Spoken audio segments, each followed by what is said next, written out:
Ayan guys, another vlog. So may love din ako dito. Dito na po.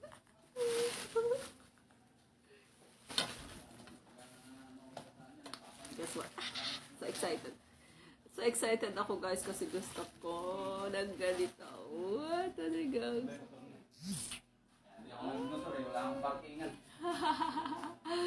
So cute. Oh, so cute. Alam niyo na kung ano. Yan, dahil kikay ang host, ayan. Nag-order tayo.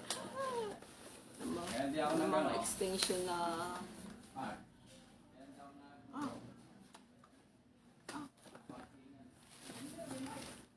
Oh! Oh my God!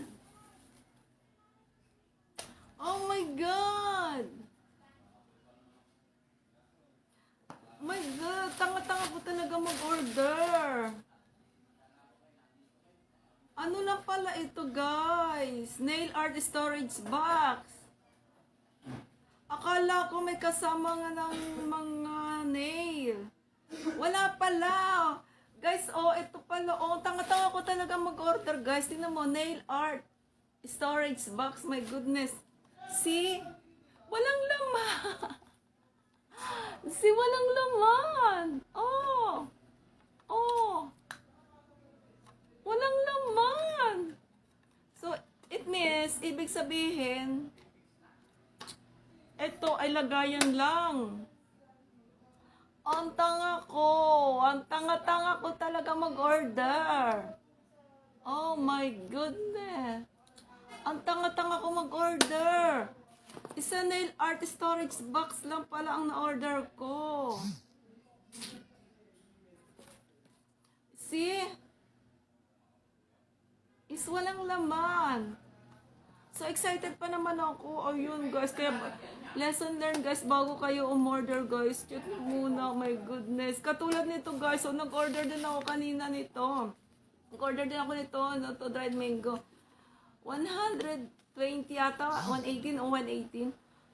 Kaapat na piraso lang, sana bumili na lang ako ng fresh na mangga. Ayoko nang bumili niyan.